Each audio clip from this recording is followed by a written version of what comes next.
যে দড়ি লাগানো আছে এটা কিসের দড়ি? দেখতে খুব সুন্দর লাগছে।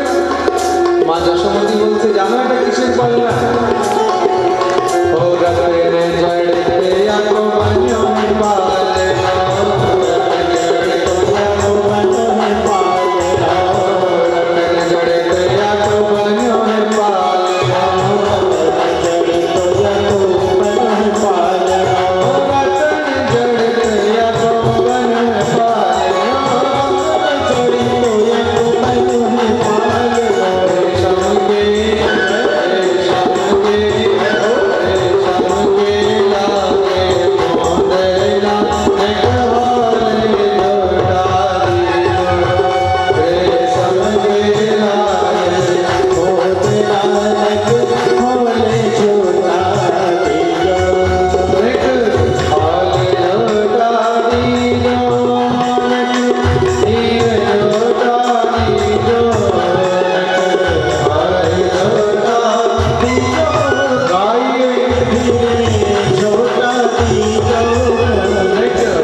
এদিকে মথুরায় কি হলো? সকাল হতেই যখনই সেই কন্যার ক্রন্দনের আওয়াজ শুনেছে, সেই দ্বারপালরা সব জাগ্রত হয়ে দৌড়ে ভোজরাজ কংসের কাছে গেছে।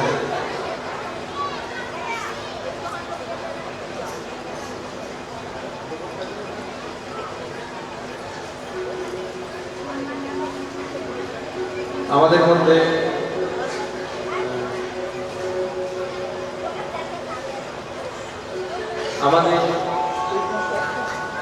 আমাদের এই অঞ্চলের এমএলএ বাবু, বিধায়ক বাবু শ্রীমান বিধান উপাধ্যায়জি উপস্থিত হয়েছেন ভাগবতের ব্যাসপীঠ থেকে। তার জন্য অনেক অনেক আশীর্বাদ, অনেক অনেক মঙ্গল কামনা।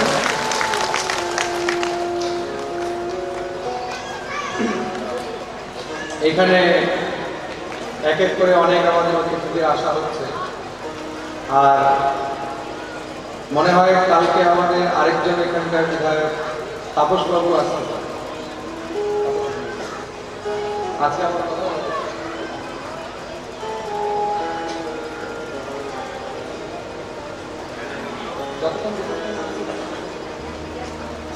আমি বিধানবাবুকে বলবো এখানেই বসে কথা সমালোচনা।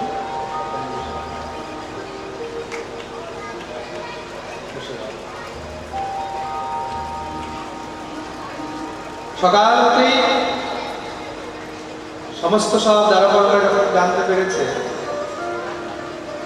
দৌড়ে গিয়ে ভোজরাজ কংসকে সেখানে সূচনা দিলেন, খবর দিলেন, মহারাজ দেবকীর অষ্টম সন্তানের জন্ম হয়েছে। কি হলো কি হলো? মেয়ে হয়েছে। কংস দৌড়ে এসে দেবকীর কোল থেকে সেই কন্যাকে ছিনিয়ে যখন নিতে লাগলো, দেবকী জোরে জোরে কাঁদছে, দাদা একে ছেড়ে দাও, এ তো কন্যা, তোমার ভয় তো আমার পুত্রের থেকে। কংস বলছে, দেবতাদের চাল বোঝা যায় না, কখন যে ছেলে মেয়ে হয়ে চলে আসবে। মেয়েদেরকেও কখনো সাধারণ মনে করতে নেই। শুম্ভ নিশুম্ভকে যে মেরেছে সেও তো কন্যাই ছিল, মহিষাসুরকে যে মেরেছিল সেও কন্যাই ছিল। একে আমি ছাড়বো না বলে সঙ্গে সঙ্গে নিয়ে যখনই মারার জন্য আছাড় দিতে গেছে, হাত থেকে ছাড় পেয়ে সেই কন্যা কংসের মাথায় লাল করে আকাশে উড়ে গেল। দিব্য অষ্টভুজার রূপ ধারণ করে আকাশবাণী করে গর্জনা করেছেন, মূর্খ কংস, তুই আমাকে কি মারবি? যে তোকে মারবে সে এই ব্রজে অন্যত্র জন্মগ্রহণ করে নিয়েছে। বলে সেই দেবী অন্তর্ধান হয়ে গেলেন। কংস দেবকী বসুদেবের কাছে হাত জোড় করে ক্ষমা চাইছে, আমি অনেক বড় ভুল করেছি, যে তোমাদেরকে কষ্ট দিলাম। দেবতারা আমার সঙ্গে চাল খেলেছে, আমি বুঝতে পারিনি, আমার শত্রুকে অন্যত্র জন্মগ্রহণ করিয়ে দিয়েছে। দেবকী বসুদেবকে কারাগার থেকে মুক্ত করলেন। মুক্ত করে কংস সব অসুরদেরকে নিয়ে একটি সভা ডেকেছে যে আমার শত্রুকে কি করে মারা যাবে। কেউ বলছে আক্রমণ করে দাও প্রজাপতিলে, ছোট ছোট বাচ্চাদেরকে সব নিয়ে মেরে দেওয়া হোক। কেউ বললো না না মহারাজ, এটা উচিত হবে না, তাহলে কি হবে, প্রজার মধ্যে বিদ্রোহ হয়ে যাবে। প্রজার বিদ্রোহ হলে আপনার রাজ্য ছেড়ে প্রজা চলে যাবে, তাহলে আপনি কার উপরে রাজত্ব করবেন? রুলিং কার উপরে হয়? প্রজার উপরেই তো হয়। যদি জনতাই না থাকে তাহলে রাজা কি করবে? তার জন্য রাজার প্রমুখ কর্তব্য হলো কি, প্রজার সম্মান করা, প্রজার সেবা করা, প্রজার রক্ষা করা, যেন কোনো প্রকারের প্রজা আমার থেকে কষ্ট না পায়। তাদের মধ্যে একটি রাক্ষসী পুতনা, সে সামনে এসে দাঁড়িয়েছে, বলে চিন্তা করেন না মহারাজ, আমি মারবো। তুমি কি করে মারবে? আমি ব্রজের গ্রামে গ্রামে যাব, আর গ্রামে গ্রামে গিয়ে সেখানে ছোট ছোট বাচ্চাদেরকে নিজের দুগ্ধ পান করিয়ে মেরে ফেলবো। দুগ্ধ পান করে কি করে মারবে? নিজের দুগ্ধে কালকুট বিষ মাখিয়ে নিয়ে যাব, আর সেই কালকুট বিষ পান করতে সঙ্গে সঙ্গে সেই বাচ্চাদের মৃত্যু হয়ে যাবে। তোর মতন রাক্ষসীদেরকে দেখে ব্রজবাসীরা কি তোর কাছে নিজের বাচ্চা নিয়ে আসবে? মহারাজ চিন্তা করেন না, আমি মায়াবী বিদ্যা জানি। তাহলে কি করবি? দেখতেই দেখতে পুতনা খুব সুন্দরী রূপ ধারণ করে নিল। দেখে কংস আশ্চর্য, এই কি? দেখে মনে হচ্ছে কোনো স্বর্গের অপ্সরা।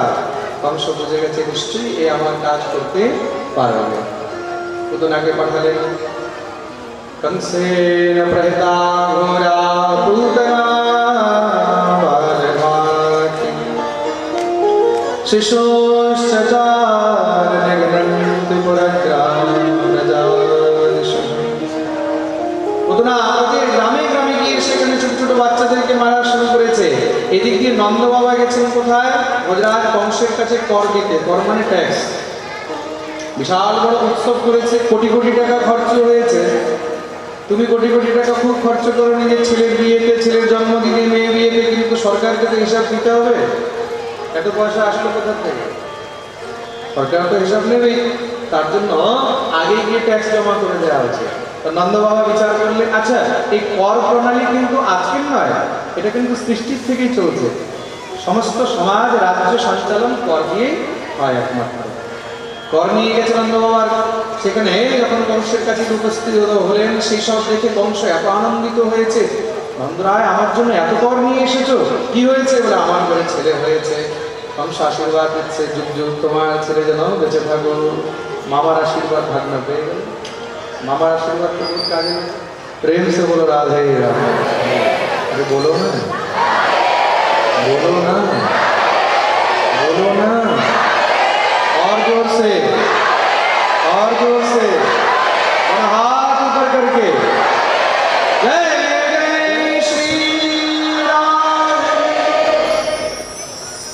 आज के भगवाনের জন্মের ষষ্ঠম দিবস। আমাদের বিধানবাবু ভগবানের আশীর্বাদ স্বরূপ বৃন্দাবনের একটি চিহ্ন।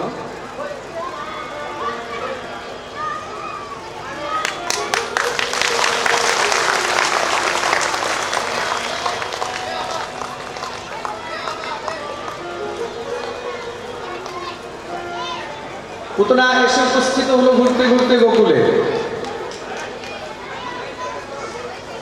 গোকুলে গিয়ে উপস্থিত হয়েছে, সেখানে বিশাল আনন্দ দেখছে। জিজ্ঞাসা করলো, কি কি হয়েছে? বলে, নন্দের ঘরে ছেলে হয়েছে। ও, এত আনন্দ! আজকে কৃষ্ণ জন্মের 6 দিন, 6 দিনের দিন ষষ্ঠী পুজো হয়তো বাচ্চা।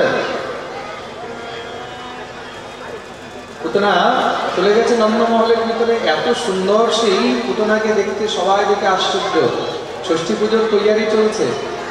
কেউ আলপনা দিচ্ছে, কেউ সবজি বানিয়ে করছে, কেউ সেখানে গান গাইছে, কেউ সেখানে কিছু করছে, কেউ কিছু করছে। পুতনাকে দেখে সব একদম স্তব্ধ হয়ে দাঁড়িয়ে গেলেন। কে কোথা থেকে এসেছে? মা ভগবতী যশোদা নন্দলালকে পাল্লার মধ্যে ঝুলাচ্ছেন। পুতনা সোজা গিয়ে যশোদার কাছে দাঁড়িয়ে গেল। যশোদা দেখি আশ্চর্য, কে তুই? বোন? বোন বলছিস আর আমাকে চিনিস না? আমি তোর বোনই তো হই, আগে তো কখনো দেখিনি। দেখবি কি করে? আমি তো গ্রাম পাড়ার বোন। 60 বছর আগে তোর বিয়ে হয়েছে, 20 বছর আগে আমার জন্ম হয়েছে, তাহলে আমাকে দেখবি কি করে? ও, কথা তো ঠিকই। বল, হঠাৎ করে কি করে এসেছিস? কি করে এসেছিস মানে? তোর ঘরে ছেলে হয়েছে শুনলাম, আর কি থাকতে পারি? তাই আমি দৌড়ে চলে আসলাম। এত দূর থেকে তুই আমার ছেলের জন্য এসেছিস? বিশ্রাম কর, চল চল মহলের মধ্যে। আমি এত দূর থেকে বিশ্রাম করতে এসেছি নাকি? না না, আগে তোর ছেলেকে একটু করে নিয়ে খেলা করবো। মা যশোমতী এত ভোলি, সঙ্গে সঙ্গে নিয়ে কানাইকে কোলে দিয়ে দিল। কেন? এত দূর থেকে এসেছি, দেখো আমার কানাইকে কত ভালোবাসে। কোনো আরাম নেই, বিশ্রাম নেই। আগে আমার ছেলেকে নিয়ে খেলবে, কোলের মধ্যে তুলে দিয়েছে। তুই নে খেলা কর, আমি তোর জন্য কিছু অল্পাহার, কিছু স্বল্পাহার নিয়ে আসি। বাকি সব সখীরা দেখে আশ্চর্য। এ তো সম্বন্ধ বেরিয়ে গেছে, গ্রামের পাড়ার বোন সব নিজে নিজের কাজে লেগে গেছে। পুতনা সেখানে খুব সুন্দর সুযোগ দেখলো, কেউ নেই, তাড়াতাড়ি করে গোবিন্দকে নিজের ধূমপান শুরু করিয়ে দিয়েছে। যখনই স্তনপান শুরু করালো, ভগবান কি করেছেন? তৎক্ষণাৎ সেখানে পুতনার প্রাণকে পান করতে লেগেছে। যখন প্রাণ ছটফট ছটফট করছে, পুতনা জোরে জোরে চিল্লাচ্ছে, ছেড়ে দে, ছেড়ে দে, ছেড়ে দে। কিন্তু ভগবান কি আর ছাড়ে? পুতনা যখন দেখছে কোনো মতেও ছাড়ছে না, বিশাল রাক্ষসী রূপ ধারণ করে দৌড়াতে লাগলো। মৃত্যুর আগে যেন একবার এখান থেকে মথুরা চলে যেতে পারি, কিন্তু ভগবান দেখছে যদি চলে যায় তাহলে তো আমার লীলাই শেষ হয়ে যাবে। ভগবান কিন্তু আর ছাড়ছেন না। পুতনা দৌড়াচ্ছে, পিছন থেকে সব ব্রজবাসীরা দৌড়াচ্ছে, সব মহিলা দৌড়াচ্ছে। বলে, ভগবান ছাড়ছেন না কেন? পুতনা এত চেষ্টা করছে, তাও ভগবান ছাড়ছেন না। বলে, ভগবান সংসারকে এটি তো দেখাতে চায় যে এত সহজে আমি কাউকে ধরি না, আর একবার যদি ধরি তাহলে তাকে আর ছাড়ি না। দেখতে দেখতে ভগবান তার দুগ্ধপান করতে করতে প্রাণকে পান করে নিলেন, আর সেখানেই পুতনার শরীর নিষ্প্রাণ হয়ে পড়ে গেল। বিশাল আওয়াজ হয়েছে, সবাই শুনতে পেয়েছে, সব দৌড়ে আসছে, মা যশোমতী কাঁদছে, দৌড়ে গিয়ে দেখছে পুতনার বুকের উপরে সেই বালকৃষ্ণলাল খেলছেন। তাড়াতাড়ি তুলে নিয়ে এসে মা যশোমতীর কোলে দেওয়া হলো। এদিক দিয়ে নন্দরায় মথুরা থেকে ফিরে এসেছেন, যখন জানতে পেরেছে নন্দরায়, তাড়াতাড়ি করে সঙ্গে সঙ্গে পুতনার সেই দেহের সংস্কার করা হলো। পুতনার দেহের যখন সংস্কার করা হয়েছে, সেই তার দেহের থেকে চন্দনের সুগন্ধ বেরিয়েছে। সে পরীক্ষিতজি মহারাজ প্রশ্ন করছেন, প্রভু এই রাক্ষসী তার দেহ থেকে চন্দনের সুগন্ধ? একটি সাধারণ মনুষ্যকে পোড়া দিলেও তো তার শরীর থেকে দুর্গন্ধ বেরোয়। সুখদেব প্রভু বলছেন, সাক্ষাৎ ভগবান যা স্পষ্ট করেছে, যার উপরে কৃপা করেছে, তার দেহে কি কোনো দুর্গন্ধ থাকতে পারে? ভগবান যার দুগ্ধ পান করেছেন। আর জানো, যেই গতি ভগবান মা যশোদা আর দেবকীর জন্য বিচার করে রেখেছেন, সেই গতি তাদের আগেই পুতনাকে দিয়ে দিয়েছে। কোন গতি? মাতৃগতি, মাতার গতি। এমন দয়ালু ঠাকুর কোথাও পাবে? কেউ আমাদেরকে মারতে এসেছে আর আমরা তাকে মায়ের জায়গায় বসিয়ে দিচ্ছি, এটা সম্ভব? এটা একমাত্র যদি কেউ করতে পারে, শুধু আমার গোবিন্দই করতে পারে। তার জন্যই তার নাম হলো করুণানিধান। মহর্ষি ভৃগু গিয়ে ভগবানের বুকে লাত মেরেছে, আর ভগবান কি করছেন? সঙ্গে সঙ্গে তার চরণ ধরে প্রণাম করছে, হে ঋষিবর, হে বিপ্রদেব, আপনার চরণে কোনো ব্যথা হয়নি তো? এই উদারতা যদি রয়েছে, একমাত্র আমার গোবিন্দের মধ্যেই রয়েছে। প্রেম সে বলো রাধে। অন্য কেউ এই সামর্থ্য কখনো দিতে পারবে না। পুতনার উদ্ধার করলেন। এখানে একটি প্রশ্ন করা হয়েছে, পুতনা কে ছিল? বলে এই পুতনা পূর্ব জন্মে রাজা বলির কন্যা ছিল, নাম ছিল রত্নমালা। একসময় যখন ভগবান বামন রূপ ধারণ করে এসেছে,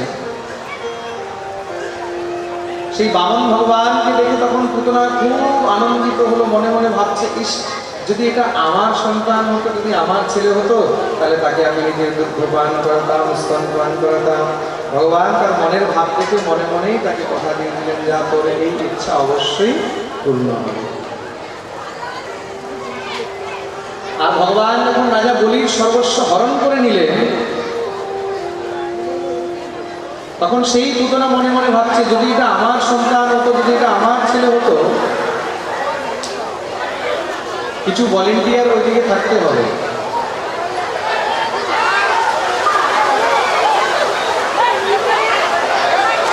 গরু যে কোনো জায়গা থেকে ঢুকে যাচ্ছে, কেউ খেয়াল করছে না।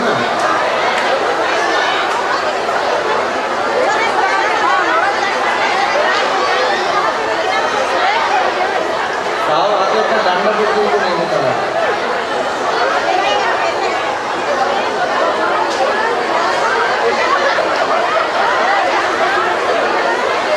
এগুলো ভলেন্টিয়ারদের খেয়াল রাখতে হবে।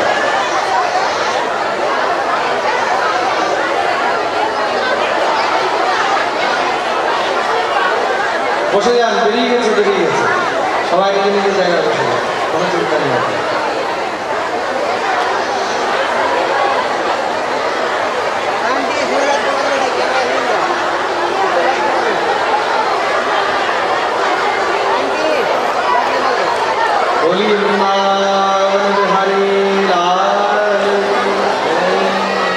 সবাই নিজে নিজের জায়গাতে বসে যান, যে যেখানে আছে।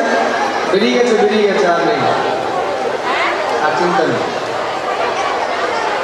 ও মাঝে মধ্যে একটু গোমাতাও তো চলে আসে পাঠ শুনতে, তাই গোমাতা একটু কৃপা করতে চলে এসেছিল।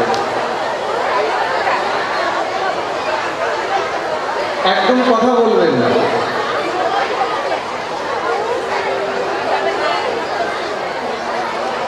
এই যে মাতাজি, আপনি দাঁড়িয়ে আছেন কেন? বসে যান নিজের জায়গাতে। হয়ে গেছে কাজ, হয়ে গেছে। যারা কথা বলছে একদম চুপ হয়ে যাবে।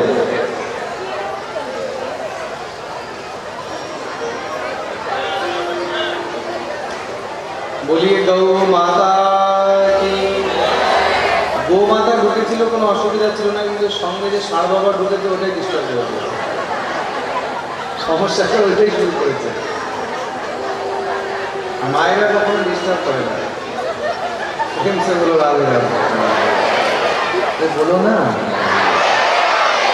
बोलो ना, और जोर से, और जोर से। जय जय श्री राधे। সেই রত্নমালা তখন মনে মনে বিচার করছে, আমার বাবা সবকিছু হরণ করে নিল, যদি এটা আমার সন্তান হতো তাহলে আমি নিজের দুধের মধ্যে বিষ মাখিয়ে একে খাইয়ে দিতাম, মেরে ফেলতাম। ভগবান বললেন, যা, তোর এই ইচ্ছাও অবশ্য পূর্ণ হবে। সেই রত্নমালা পরজন্মে এবার পুতনা হয়ে জন্মগ্রহণ করেছে। ভগবান তার দুটি ইচ্ছাই পূর্ণ করলেন, তার দুগ্ধ পান করলেন আর বিষ পান করলেন। বলি ভক্তবৎসল ভগবান। ভগবানের কাছে কেউ যদি একদম নিষ্কপটভাবে, নিশ্চলভাবে কোনো কামনা করে, যাচনা করে, ভগবান কিন্তু সেটা অবশ্যই পূর্ণ করেন। তার জন্য ভগবানের কাছে কখনো কিন্তু খারাপ চাইতে নেই, খুব মন দিয়ে শুনবে, কিন্তু যখনই চাইবে সবসময় কোনো ভালোই চাইবে। না জানি কোন সময় ভগবান কোন কথাটা শুনে নেয়, যদি খারাপটা শুনে নেয় তখন কিন্তু খারাপও হয়ে যাবে। আর ভগবানকে কিছু বলতে হলে জোরে জোরে চিল্লাতে হয় না, মনে মনে তুমি যা বলবে ভগবান সেটাই বুঝে নেয়। ভগবান বলেন বাঞ্ছা কল্পতরু। ভক্ত মনে বাঞ্ছা করেছে, মনে চিন্তা করেছে, ভগবান সঙ্গে সঙ্গে সেটা পূর্ণ করে দিচ্ছেন। সংসারের মধ্যে কার কাছে চাইতে গেলে আমাদেরকে জোরে বলতে হয়, কিন্তু ভগবানের কাছে চাইতে গেলে মনে মনে। কখনো দেখেছো মন্দিরের মধ্যে গিয়ে কাউকে বলতে, প্রভু আমার 2 লাখ টাকার ব্যবস্থা করে দাও, কিরকম করে? যার যে ডিমান্ড সব মনে মনে। তা ভগবানের কাছে কি কোনো বিশেষ কিছু করতে হবে তারও দরকার নেই, একদম বিশুদ্ধভাবে ঠাকুরের কাছে তুমি যা চাইবে ভগবান তাই বুঝবে। সেখানে সংস্কৃত শ্লোক বলতে হবে না, কোনো স্তুতি করতে হবে তারও প্রয়োজন নেই। ভগবান হলেন সর্বভাষী, খুব মন দিয়ে শুনবেন। ভগবানের একটি নাম হলো সর্বভাষী। ভগবান সব ভাষা জানেন।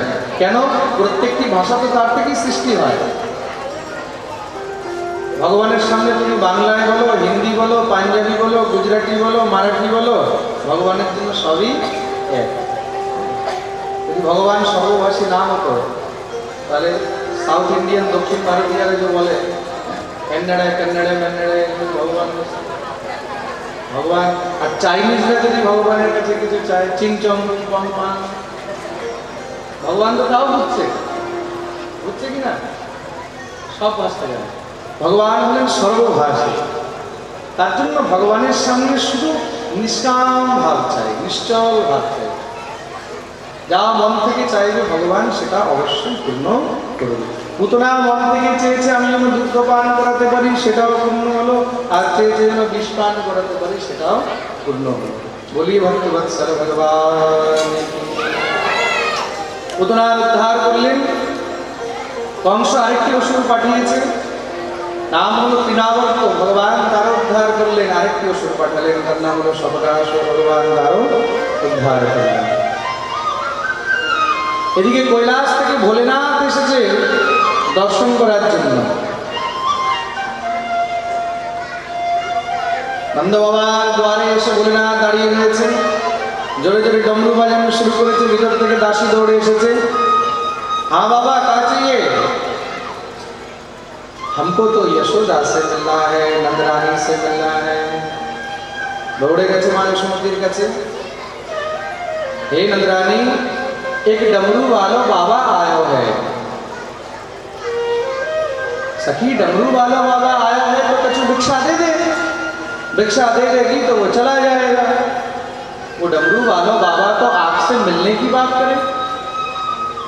ডমরুওয়ালা বাবা আপনার সঙ্গে দেখা করবে বলছে, বলে একটা কাজ কর, থাল ভরে কিছু নিয়ে চলে যায়, আপনি আর কিছু খাবে চলে যাচ্ছে। থাল ভরে চাল ডাল সিধা নিয়ে গেছে, এই নে বাবা। বলে না, ঘাসছে। বলে এইগুলোর কোনো প্রয়োজন নেই। সখী, যাও তুমি কি নন্দরানীকে বলো আমি তার সঙ্গেই দেখা করব। দৌড়ে গেছে, বলে নন্দরানী বাবাজি তো কিছু চায় না, বলছে তোমার সঙ্গে দেখা করবে বলে একটা কাজ কর, কিছু সোনার মোহর টোহর হীরামণি মুক্তা নিয়ে চলে যা, দেখবি বাবাজি নিয়ে চলে যাবে। নিয়ে গেছে, বলে না হাসতে লাগলেন, গলার থেকে একটা মুন্ডমালা খুলে যা হীরা মণিমুক্তা এনেছিল দাসী তার থেকে 4 ডাবল বার করে দিয়ে দিয়েছে। দাসী তো দেখে ভয় পেয়ে গেছে, এ তো কোনো বহুত সিদ্ধ যোগী। दौड़े गए यशोमती से, मैया मैया ये डमरू वालो बाबा तो कोई बहुत पहुंचो हुआ आदमी है। यशोमती दौड़े एसेছে, দেখেই তো একদম ভয় পেয়ে গেছে। শিবের স্বরূপ, গলার মধ্যে সাপ ঝুলছে, গায়ের মধ্যে বিচ্ছু, নরমুণ্ডের মালা, মাথায় জটা, বাগম্বর, ত্রিশূল, ডমরু, দেখে তো একদম यशोमती ভয় পেয়ে গেছে। हाँ बाबा कहाँ चाहिए? बोले मैया मैं बहुत दूर से आया हूँ। क्यों? मैं तेरे लाला के दर्शन करने आया हूँ। মা যশোমতি দেখে এমন ভয় পেয়ে গেছে, আবার ছেলের দর্শন করাবে। এমনিতেই আগে একবার ভালো করে ছেঁকা খেয়েছে, তার হাতে ওই যে পুতনার কোলে দিয়েছে। কোন সময় কে কোন রূপ ধারণ করে আসবে, কি করবে, মা যশোমতি মানা করে দিলেন। বাবা लाला के दर्शन नहीं होंगे, जा तू चलो जा। भैया मैं बहुत दूर से चल के आया हूँ, অনেক দূর থেকে এসেছি। কোথা থেকে? আমি কৈলাস থেকে এসেছি। ও তুমি কৈলাস থেকে আসো, চাहे তুমি মাদ্রাজ থেকে আসো, দর্শন হবে না মানে হবে না, চলে যাও। বলে না, বললেন ঠিক আছে, একদিন তো তোর ছেলে বড় হবে, আর যেদিন বড় হবে খেলতে খেলতে ঘর থেকে বেরিয়ে আসবে, আমি সেদিন তার দর্শন করবো। আমি এখানেই বসে আছি। রাস্তার মধ্যে একদম সেখানে ভোলেনাথ বসে গেছে। মা যশোমতি ভাবছে কিছুক্ষণ পরে আপনি আর চলে যাবে। যশোমতি যখনই ভিতরে গেছে, গিয়ে দেখছে কানায় জোরে জোরে কান্না শুরু করে দিয়েছে। সেই কি কান্না! যত চেষ্টা করে, যতই সেই যত্ন করে, আর ছেলে কান্নাই বন্ধ হচ্ছে না। খুব দুধ খাওয়াচ্ছে, খুব বোঝাচ্ছে, খুব যেরকম করে হোক চুপ করাবার চেষ্টা করছে, আর চুপই হয় না। মা যশোমতি তো ভয় পেয়ে গেছে, কি হলো কি? এক দাসী বলছে, भैया एक बात बताऊं? बोले कहा, ये जो बाबा आया है ना, ये घोर तांत्रिक जैसा लगता है, इसी ने कुछ जादू टोना किया है। এই যে বাবাজি এসেছে, ওই বোধহয় কিছু জাদু টোনা করেছে। যশোমতির তো আরো রাগ হয়ে গেছে, আমার ছেলের উপর জাদু টোনা করছে। যশোমতি दौड़े ऐसे टेढ़े, चौरे बाबा तो से मने करी कि लाला के दर्शन नहीं होंगे तो नहीं होंगे, चलो जा। यहाँ बैठे बैठे मेरे लाला का जादू टोना कर रहा है तू, আমার ছেলের উপরে জাদু টোনা করছিস। বলে না, হাত জোড় করে বলছে, মা তোর ছেলের উপরে কে জাদু টোনা করতে পারে? তোর ছেলে তো সংসারের সব থেকে বড় জাদুঘর, তার জাদুতে তো আমরা সবাই মোহিত হয়ে রয়েছি, তার উপরে কে জাদু করবে? তাহলে আমার ছেলের কান্নাকাটি কমছে না কেন? বলে একটা কাজ কর, তুই আমার কাছে নিয়ে আয়, একটু ঝাড়ফুঁক করে দেবো, দেখবি চুপ হয়ে যাবে।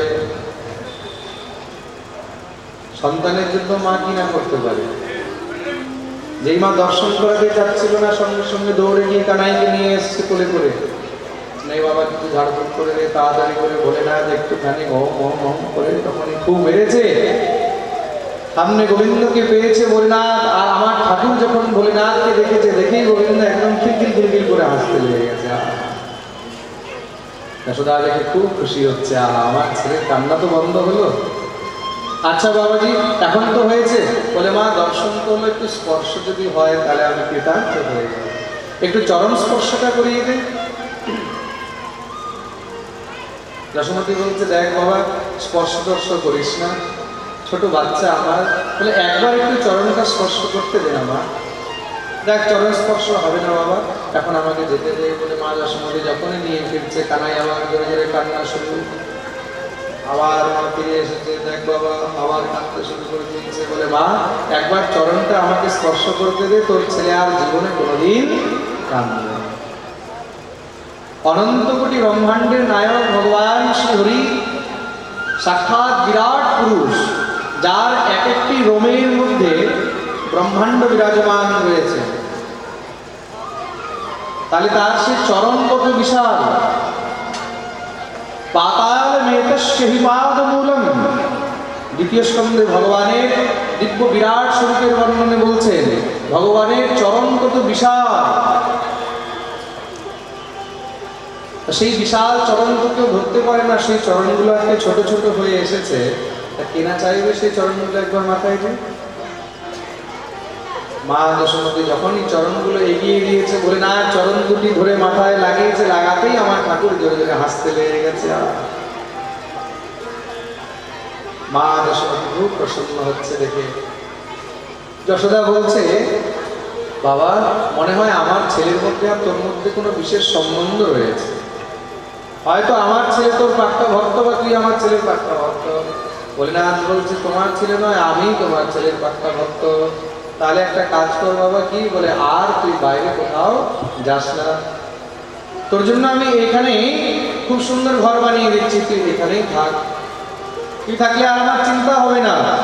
হরিনাথ বললো, তাই নাকি মা, আমার জন্য ঘর বানিয়ে দিবি? বানিয়ে দেবো। খুব সুন্দর মন্দির বানিয়ে দিলেন, আর সেখানে ভোলেনাথ নিবাস করছেন।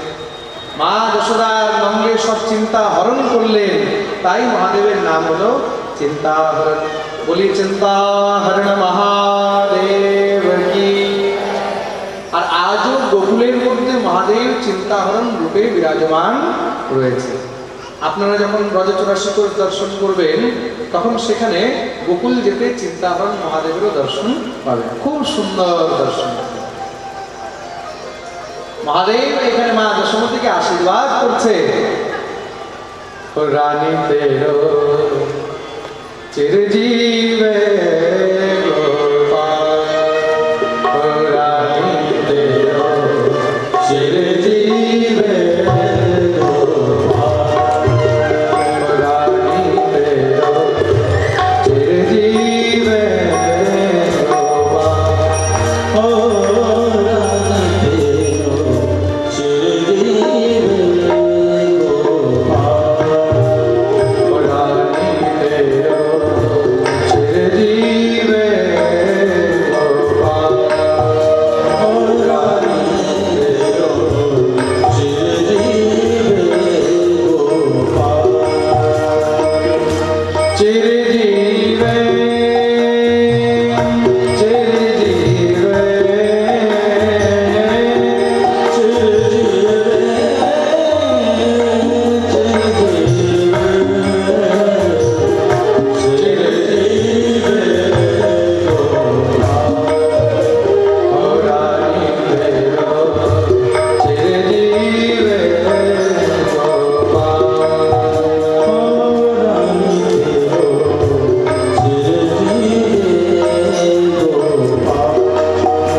শ্রী সুরদাসজির পদ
এখনো পর্যন্ত কিন্তু বাচ্চার নামকরণ সংস্কার হয়নি।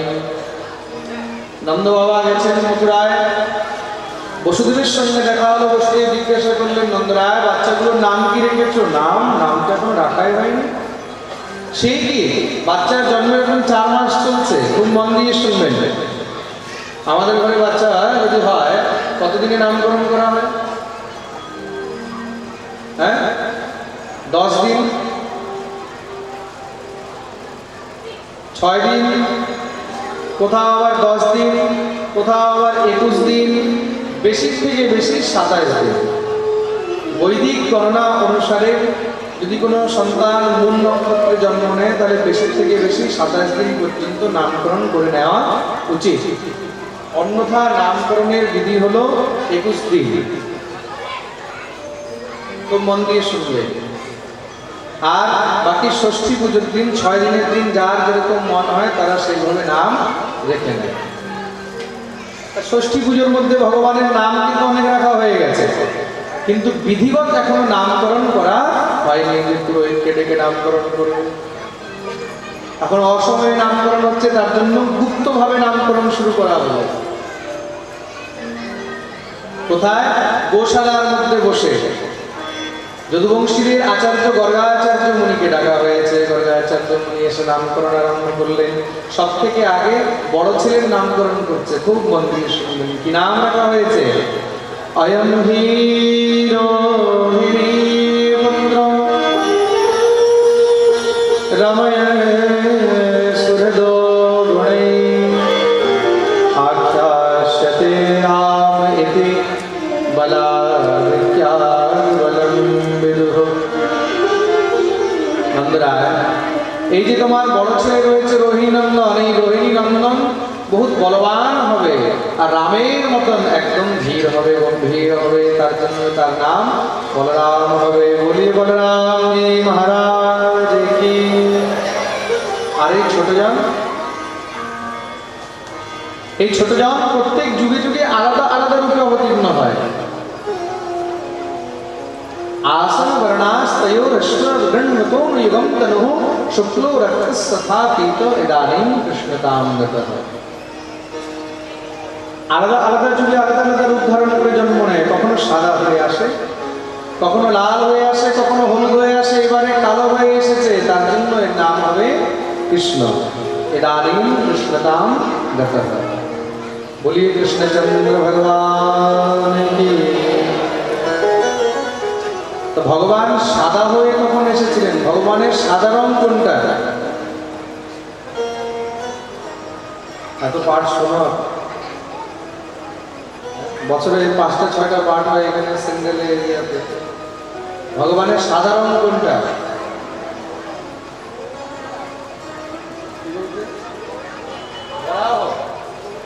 বরাহ।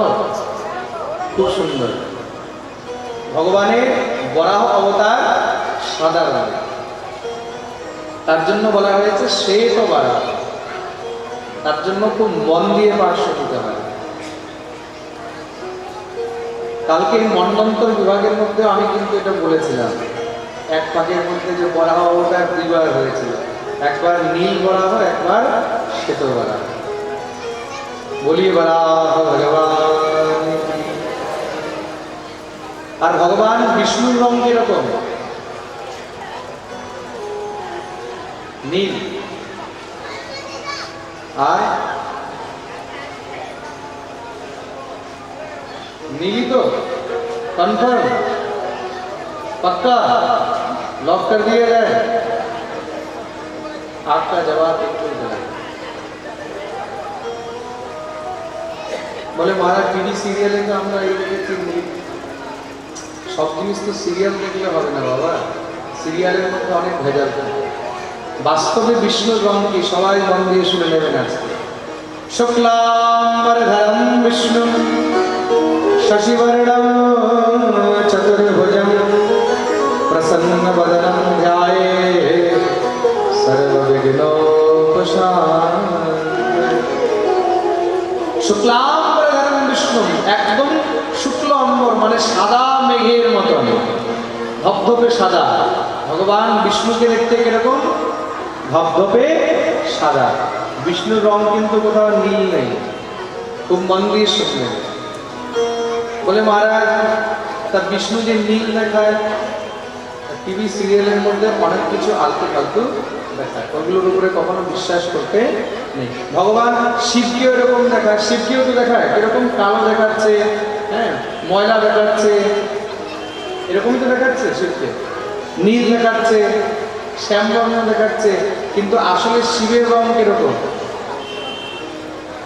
জানা আছে? এগুলো সব জানার জিনিস। শুধু পাঠের মধ্যে নাচো নাচো নাচো, নাচানাচি করলে পাঠ কখনো হয় না। এগুলো তো আজকাল ফ্যাশন হয়ে গেছে, যেই পাঠের যত নাচাবে হ্যাঁ খুব আনন্দ। পাঠ হলো জ্ঞানের বস্তু, উপদেশ। পরীক্ষিতকে সুখদেব প্রভু একবার বলেন যে নাচো নাচো। নৃত্য হলো আনন্দের বস্তু। প্রত্যেক 10 মিনিট করে করে আমরা নাচবো, তার মানে পাঠ হলো না। বিশুদ্ধ পাঠ, তার জন্য কিন্তু মহাপুরুষগণ লিখে দিয়ে গেছে। শিবের রং কিরকম? শিবের রং হলো একদম কর্পূরের মতন সাদা। কিসের মতন? কর্পূর হয় না? কর্পূরের রং কিরকম হয়? একদম ধবধবে সাদা। কর্পূর গরম করুণাবতারম। অনেকে ভাবছে মহারাজ এটা তো একদম মনে ছিল। ইস, আমরা শুনি কিন্তু কখনো এগুলোকে খেয়াল করি না। এই শ্লোক সবাই শুনি।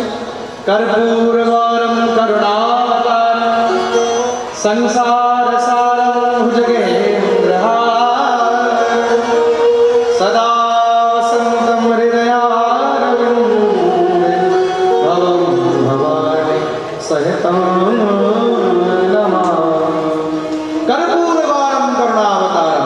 শিবের রং কিরকম? একদম কর্পূরের মতন সাদা। বলি শিবশঙ্কর ভগবান কি জয়। শিব এত সুন্দর যেটা কল্পনা করা যায় না। শিব পুরাণ যদি কখনো আপনারা শ্রবণ করেন, শিব পুরাণ পড়েন, সেখানে শিবের যে স্বরূপ বর্ণন করা হয়েছে, শিব এত সুন্দর যে সেই শিবের স্বরূপ দেখেই কিন্তু মা ভগবতী সতী একদম পাগল হয়ে গেছে। শিব এত সুন্দর, পরম সুন্দর কিন্তু শিব। আর শিবকে কিরকম মানুষ বানিয়ে রেখে প্রেম সে বলো রাধে রাধে, बोलो ना और जोर से, और जोर से, और जोर से।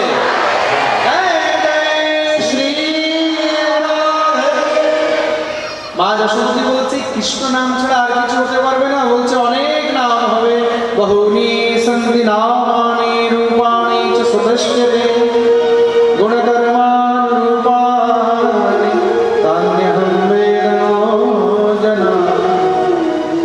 বহুনি সন্তি নামানি, এর এত নাম হবে যে তুমিও মনে রাখতে পারবে না। তার জন্য গোপাল সহস্র নাম বলা হয়েছে, বিষ্ণু সহস্র নাম বলা হয়েছে, হাজার হাজার নাম। এই প্রকার খুব সুন্দর নামকরণ করলেন গর্গাচার্য মুনি। মা যশোমতী কি করেছে? কি কৃষ্ণ বলবে, মা যশোমতী নিজের মতন নাম রেখে নিয়েছে। কি? একটার নাম রেখেছে কালুয়া, একটার নাম রেখেছে বলুয়া। বলো কালুয়া বলুয়া ভগবান কি। অনেক সময় হয় আমরা যে ঘরের মধ্যে বাচ্চাদের নাম এরকম রেখে নিই, আসলে নাম কিছু হয় কিন্তু এমনি তার নাম কিছু রেখে নিই, হয়ে যায় না? আচ্ছা, অনেকের ঘরে অনেক সময় কি হয়, বাচ্চা হয়েছে দেখতে যদি একটু কালো হয় তখন সবাই কালু কালু কালু কালু বলা শুরু করে, কালু কালু নামই হয়ে গেল কালু কালু। আমাদের ব্রজের মধ্যে তো এরকম অনেক নাম আছে। দেখতে একটু ফর্সা হবে, নাম রেখে দেবে গোরেলাল। আরে বড় গৌর ছোড়া, নাম রাখতো গোরেলাল। একটু গেহুয়া হবে বলে ভুরা। এগুলো আমাদের ব্রজের নাম আছে। হ্যাঁ, আর মেয়েদের নাম শুনলেন তো আরো মজা। এত সুন্দর সুন্দর মেয়েদের নাম। রাবড়ি দেবী, কিছু জনের মুখে জলে চলে এসছে রাবড়ি নাম। হ্যাঁ, নাম রয়েছে। রাবড়ি দেবী, জলেবি দেবী, ইমারতি দেবী। প্রেম সে বলো রাধে রাধে, একদম পুরো মিষ্টি মিষ্টি নাম। তো মা যশোমতী এরকম নাম রেখে দিয়েছে, কালুয়া বলুয়া। এইভাবে মা যশোমতী দেখো দেখতে দেখতে এবার কালুয়া বলুয়া কত বড় হচ্ছে। ভগবান এখন বছর 1.5 বছর হয়ে গেছে, তো চলতে শুরু করে দিয়েছে। হাঁটু গেড়ে গেড়ে চলে, চলতে চলতে ভগবান এখন কখনো কখনো দাঁড়িয়ে যায়। আর ভগবান যখনই দাঁড়িয়ে যায়, দাঁড়িয়ে চলতে চেষ্টা করে ধপ করে পড়ে যায়। ভগবানের মুখ থেকে আজকে বেরোলো মাইয়া। মা শব্দ শুনেই যশোমতী দৌড়ে এসে কোলে উঠিয়ে নিয়েছে। কি বললি কি বললি কানাই? মাইয়া। সঙ্গে সঙ্গে সব ডাকাডাকি শুরু করে দিয়েছে। রে রোহিণী দিদি, হে নন্দরায়, আসো আসো, বলরাম আয় আয়, দেখ দেখ কি হয়েছে। বলে আজকে আমার কানাই আমাকে মা বলেছে। সন্তান যখন প্রথম মা বলে তখন মায়ের যে কত আনন্দ। আহা, যশোমতী দিব্য নৃত্য করছে। নন্দরায় বলে এসেছে, কি হলো কি হলো, আমাকে মা বলেছে। নন্দ বাবা কোলে উঠিয়ে বলছে, কানাই আমি কে আমি কে? ঠাকুর জোরে বলছে বাবা বাবা। বলতেই নন্দরায় একদম লাফ দিয়ে উঠেছে। আর বলরাম এসে হাত ধরে বলছে, কানাই আমি কে আমি কে? ঠাকুর বলছে দাদা ভাইয়া। कहने लगे मोहन मैया मैया, कहने लगे मोहन मैया, कहने लगे मोहन मैया।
মা যশোমতী গোবিন্দকে এখন চলানো শেখাচ্ছে।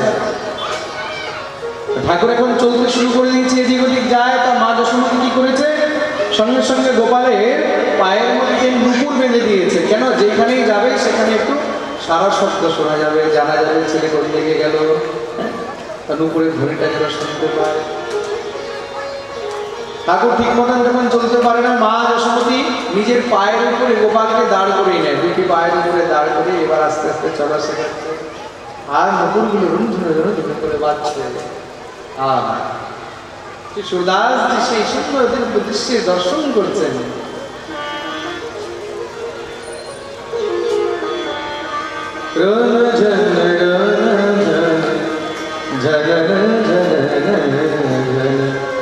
बाजते हैं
पैजनिया, এখানে কে কে গোপালকে নিজের হাত ধরে একটুখানি চলাতে চায়, হাতে করে তার